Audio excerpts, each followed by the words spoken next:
Good morning, everyone. I am Senior Daniel Fiske here with my very familiar broadcasting partner, Micah Evans. Today, for LWCTV, we have a very special interview. We would like to welcome Mr. James Haring, a 2010 graduate of Lincoln Way Central. He is currently the assistant basketball coach at Salle University, joining this year in 2025. He had previously spent 4 years as an assistant at Radford University. He had also been the director of basketball operations at Dayton, Jacksonville State, and University of Illinois. As a native of New Lenox, Mr. Haring earned a bachelor in sports management from West Virginia and a master's in education policy from the University of Illinois. Mr. Haring's mother and father were both teachers, with his dad, Al Haring, a math teacher and the department chair at Lincoln Way Central, who retired in 2012. And we would like to welcome you, Mr. Haring, for joining us on this amazing LWCTV broadcast. How are you? Great, man. I appreciate the intro. That was quite the so, yeah. Thanks for that. They're always elaborate, but we would like to just hit you with some questions, maybe about your time at LWC and your current career. It's you sound like a real interesting career right now. But yeah. I mean, let it rip. I mean, whatever you got, yeah. Feel free. Just let it go. Just to start off first, as a current student at Lincoln Way Central, I'd like to ask, looking back, how did your 4 years here at Lincoln Way Central influence you, how you are today, and as a coach? Yeah, I mean, it was really impactful because back then I always knew I wanted to kind of be in sports and athletics, and so anytime I could get involved in something like that, whether it was playing a sport or helping out or whatever it may be, like I was always bought in on that. But also, like, just looking back, I had a lot of great mentors over my 4 years in high school. And, I mean, my experience was probably a little bit different than anybody else because my dad taught in the school. So everyone, that had been in the school kind of knew me since I was a kid. But, there were a lot of great mentors that were there, whether as teachers or staff or coaches or whatever it may be, that really kind of helped shape me to kind of who I became, one as a high school student, but two in the college, and then now even, in the professional space. So, anytime that I can obviously do something like this and kind of hopefully give back to some degree to those that currently walk the same halls that I walked, as a 14 through 18-year-old, definitely love it because you just never know who can help you, not only in the short term, but also in the long term. So, yeah, my 4 years, it was really valuable. Had a great time, great experience, and, wouldn't trade it, for anything. Yeah. Just to hit you with a follow-up, who were some of your biggest influences? So any names, some teachers, coaches? Well, I mean, obviously I know he was the one that kind of facilitated this, but Chris Featherling, great guy, always brought great energy, kind of got me involved a little bit. Back then, it was 2009, 2010. So I was in a little bit of the media space too back then, putting together, some videos and stuff like that would get played. But that was one guy, a Spanish teacher, Brian Shannon, great guy. I think he splits time now sometimes between Central and East, but he was somebody else that was a pretty good mentor too, and still talk to today. Mr. Finnegan, I remember in the history department, was great. Yeah. The Mud Rocks, they're retired now, but they were math teachers with my dad, so they'd known me since I was a kid. But I mean, the list could go on and on. I know I'm leaving somebody off. Matt Smith was the basketball coach back then, who allowed me to be a part of the team. And I mean, yeah, I could just keep going, but those are definitely some names that always come to mind. Yeah. And then to switch to your more college career, you graduated, did some research, summa cum laude from West Virginia with a bachelor in sports management. How did your academic success shape your mindset in like the highly competitive world that college basketball is today?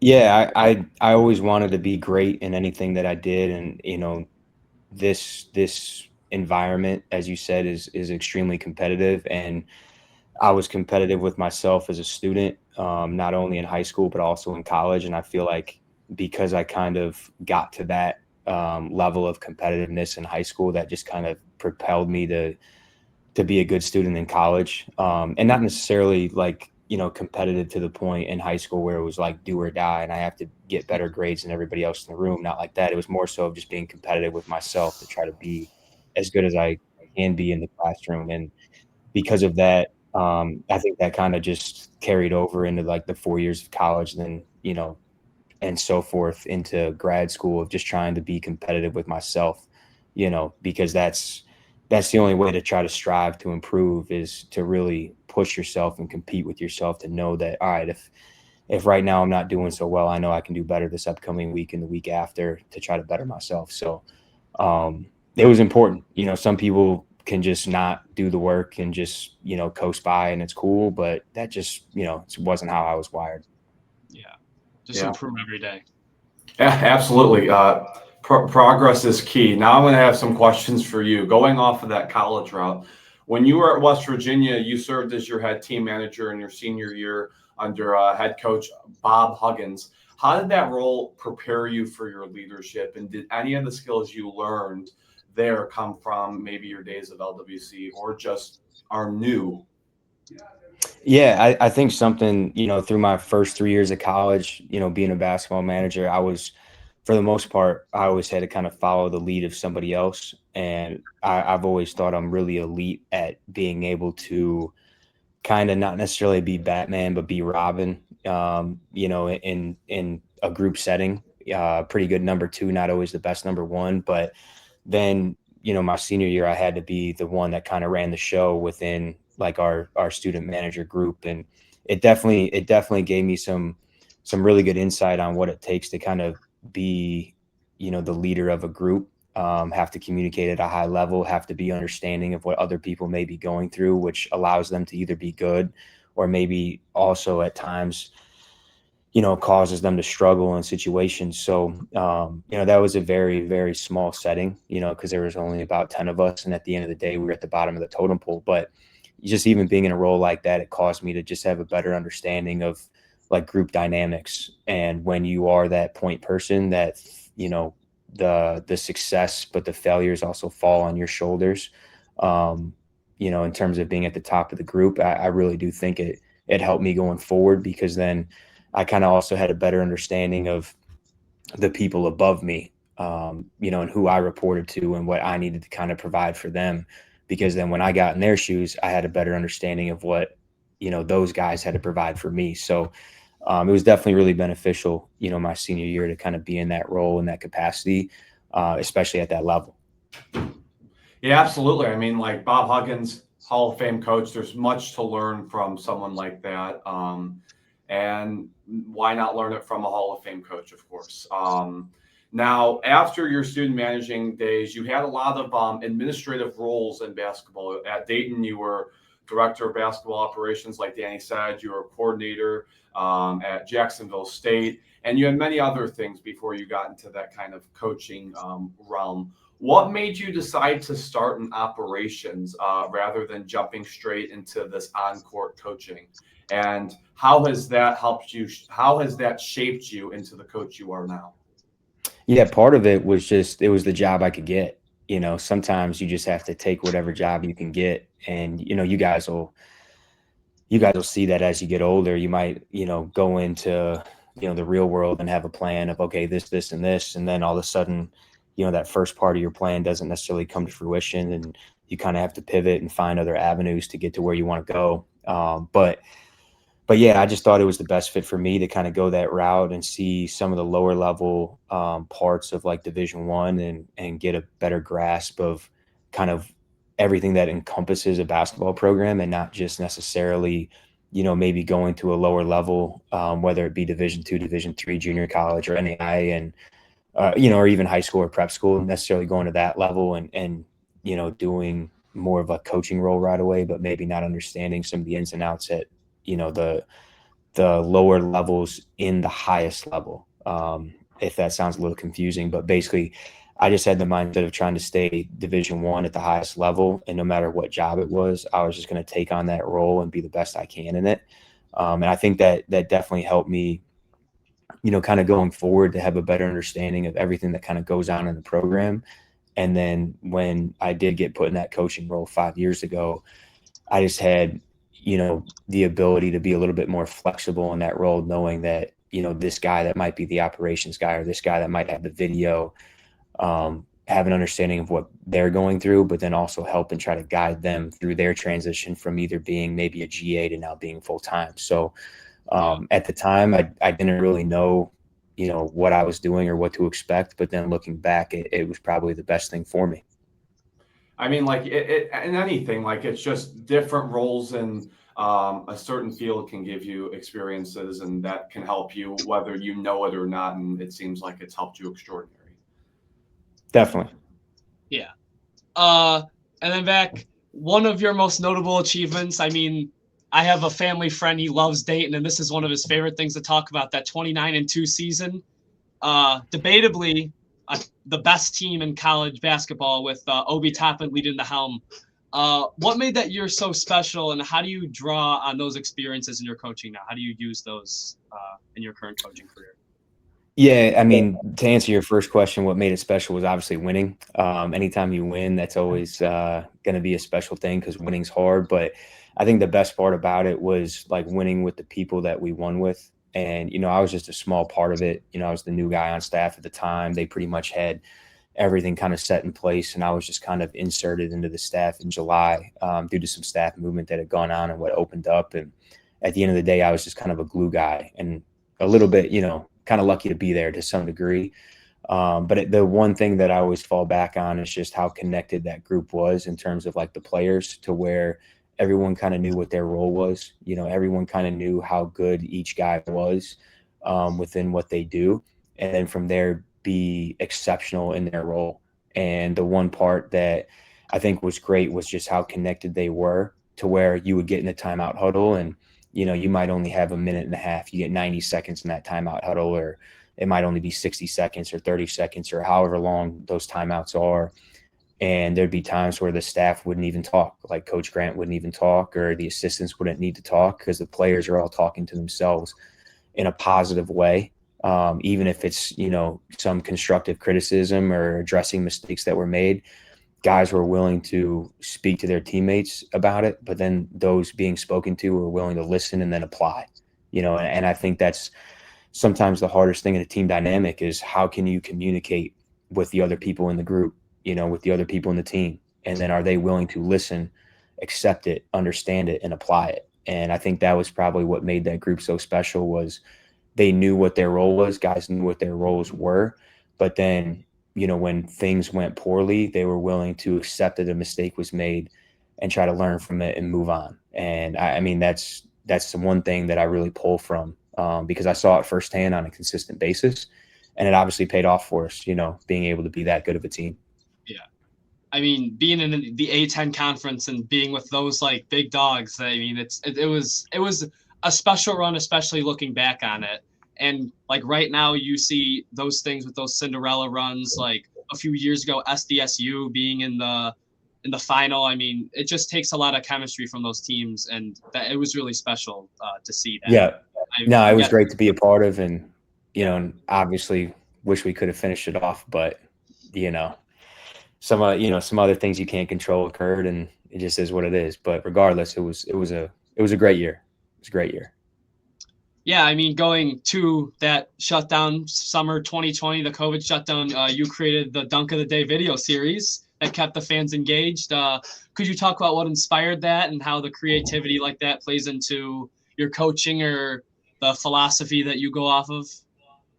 Yeah, it was just, you know, we were all sitting on the couch and I was bored and, you know, just figured like, hey, why not try to like pull some clips and drop them on social and just do something different. And, you know, been around a couple different guys that had the ability to like put some highlight reels out there. So it was just something to kind of kill the time. You know, we were all kind of bored being inside or watching the same movies or shows. So might as well kind of dig through the archives and find some clips and just have some fun with it. So, you know, it was good to do. And it also gave me a reason to reach out to some guys that I hadn't maybe talked to in a little while that, you know, played at Jacksonville State or Illinois or whatever it may be. So, you know, looking back, sometimes I pull those old clips up and just watch them for some fun. But yeah, it was just a way to kill time in the summer, guys, you know.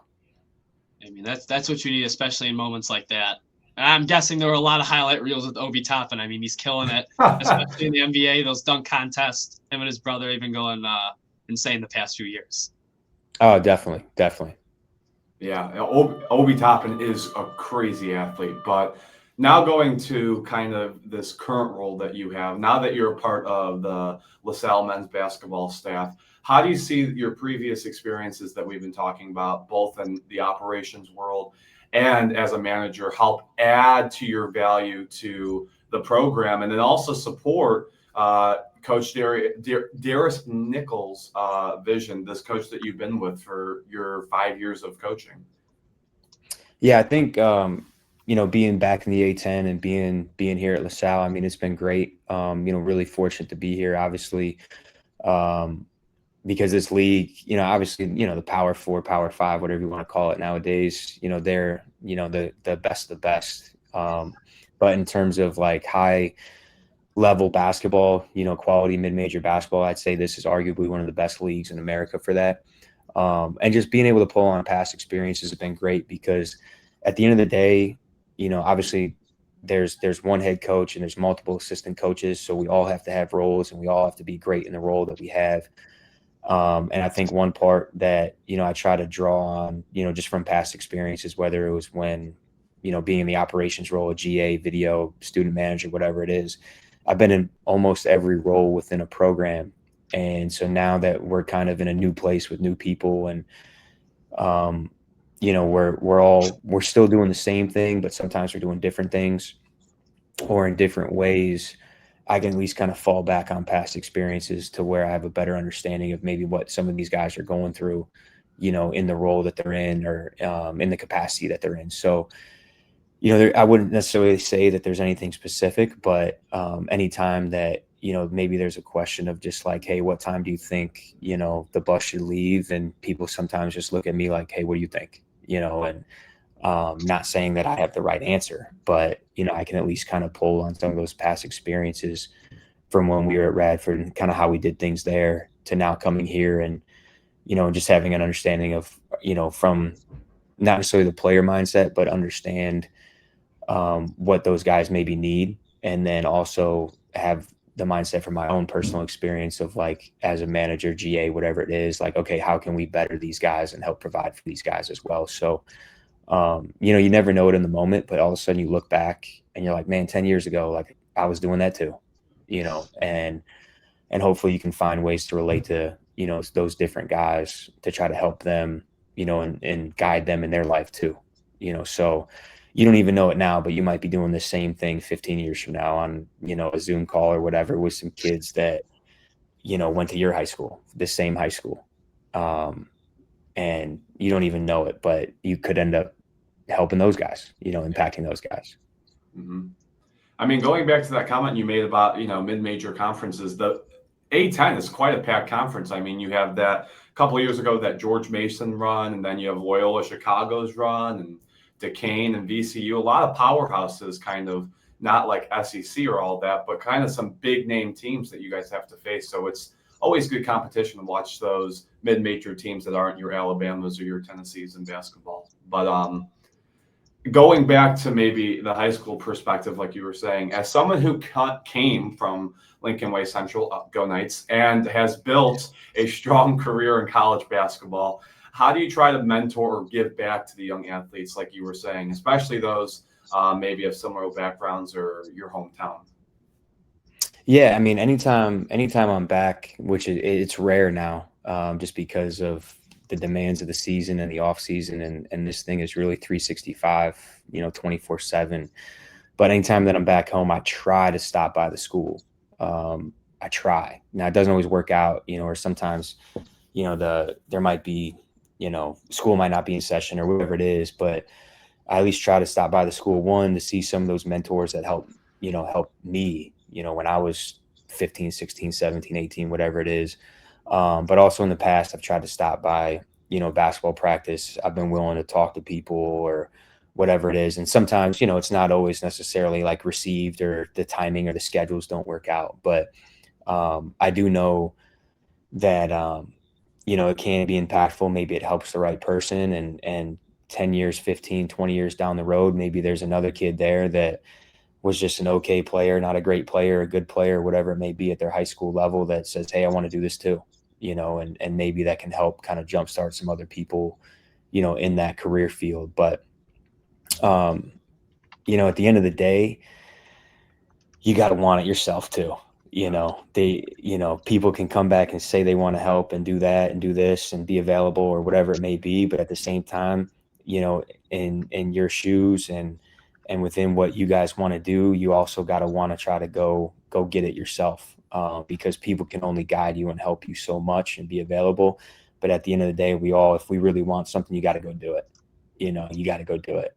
And there's a long list of stories I could probably tell and draw back of like, man, I just woke up and I said, hey, I really want to do this, and I went out and did it. And there's probably some days where I just didn't do it, because we all got to take those days to kind of, recharge and chill and get your mind right, ready to go. But, obviously you guys are having me on this. If anyone's listening, they're interested in my emails on the website, you can always reach out, shoot me an email anytime that there's a kid from New Lenox, Illinois, or Lincoln Way Central, or even just the district in general, like definitely want to help, want to engage, want to be available, because I know what it's like to walk those halls, to compete, in that league, and just kind of be from that area. So if I can ever help, please let me know. Absolutely. And going back to what you just said, I just had this conversation with my basketball coach this morning. Talent gets you so far, and kindness from other people get you so far. But that work ethic, being able to have that determination and grit to finally get that prize, that treasure that you're seeking out, it truly is a huge factor in someone's life. Yeah, definitely. No, definitely.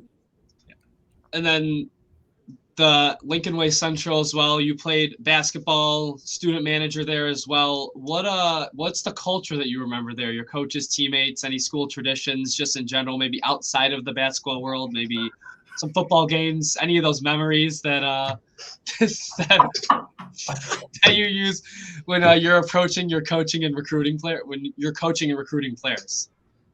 Yeah, man, that's a great picture. 2006, 2007. Oof. Yeah, I mean, I just had a lot of fun. At the end of the day, you always think back and you think about like some funny stuff that happens or whatever it may be, but it's always going to be like the relationships that are formed within a team setting. And, don't get me wrong, as a kid, I played a million different sports. My parents put me in everything. I liked tennis, I liked it, but I didn't love it because you're out there alone, and for me, I'm more of a team guy. I like being around other people. And, I wouldn't necessarily say that there's any like one thing that was like, the end all be all, for me, especially like when it came to either basketball or anything else. But I always took pride in the school. I really enjoyed my time at the school, and I made a lot of great friends from there. And I think, anytime that my friends and I, think back to our high school experience, if you had asked me, hey, what's like one moment that you guys still talk about today, which is, 15 years later now, 15, 16 years later now, like what's one thing you guys still talk about? And I'd say probably just like my group of friends, we had a ton of them. We used to play pickup sports all the time on the weekends, whether it be in the summertime, baseball, in the fall, maybe football, in the winter, hockey, whatever it was, basketball. And so we were really tight, and there's 20 of us. We always said, hey, we're the Big 20, kind of that was like what we kind of coined our group of friends. But I just remember my senior year, October, I think it was in October, like homecoming pep rally during school, and Dr. Steve Provis was our principal, and he had a ton of energy, and he was a great dude, and all he cared about was like, the student experience and everything. And it was just a great time. Like everybody had really good energy. All of our friends were chanting for one of our guys, Matt King, who we were hoping would win Homecoming King. Great last name, obviously, to try to win Homecoming King. But and we were just chanting his name and getting everybody behind him and everything. So I'd say that was probably like, if you made me pinpoint one part of my high school experience, one event that we still talk about and really rehash today, within our group of friends, I would say that would probably be the biggest one. just because of, it was literally the entire school in there, and Dr. Provost made it fun, and it was great. It was a great time, looking back when we're all 17 with little to no responsibility and, just trying to enjoy senior year of high school. Yeah. Oh, and our last question before we let you go: what advice would you give to current Lincoln Way Central students? Maybe coaches, teammates. Wrong. Sorry, skipped a line. Student athletes. What advice would you give student athletes or those that maybe don't play sports about maybe setting goals, staying disciplined, and making the most of high school, like you just said? Yeah, I mean, this is going to sound cliche, and everybody says this, and some people are like, all right, whatever, but like you got to dream big first. Like when you're 16 or 17, you haven't really seen a lot. Some people have. When I was 16 or 17, I'm sure other people saw more than I did, and I'm sure I saw more than others. But at the end of the day, you got to dream big first. Because you got so many possibilities at 16 or 17, and from there, once you dream big, now you got to work. And working might look like something different for you than it was for me and to the next person, but now you got to work. But at the same time, nobody does it alone. So any kid in school, try to develop a little bit of a social structure, and it's tough. You guys in the high school age, like it's tough. And it's probably way harder now than it was for me in 2008, 9, 10, right? We didn't really have cell phones like that. We didn't have Instagram. We didn't have all this other stuff going on. But yeah, I mean, I would say, be willing to get outside of your comfort zone a little bit and try to develop that social structure over time. And at the same time, like, be ready to put the work in to get to where you want to go. And if you don't know where you want to go right now, that's cool. You got time to figure it out. And things will change over time, and you got to be willing to adjust. But at the end of the day, you can't do it alone. So try to develop that social structure, try to develop that support system within, friends within the school. And then from there, surround yourself with good people that are good influences that, understand where you want to go and what you want to do, and they're willing to support you. And then obviously you got to be willing to do the same thing for them. So if I was going to say anything, that's the best advice I can give. That's the best advice I can give. So, and I can, draw on that from personal experience, because I definitely had that, during my time there. Mm-hmm. Yeah. Having that drive, ambition, and also that friend group, always important in your life, no matter where you are. Yeah, I mean, for sure. You were talking about the pickup sports. I know me and Micah during the summer, we both gave each other a look when you said that, but always love to run those pickup sports. You might be the better player, but I mean, it's just fun being with them. Being with friends, just having that fun time. Absolutely. Yeah. Definitely. But anyway, Mr. Haring, it has been great having you with us. Thank you for your time. Hearing this journey that you've had from student athlete to head coach is truly special for us to learn, but also our community. Again, we appreciate your time, and we're excited to see where your team goes, how LaSalle does this season, and where you go in the future. Thanks to everyone that was watching. As always, I am Senior Micah Evans alongside my broadcasting partner, Daniel Joseph Carlton Fiske. This wraps up our interview with prior alum and coach James Haring and ends another segment of LWCTV. Thank you so much for joining us. Appreciate it.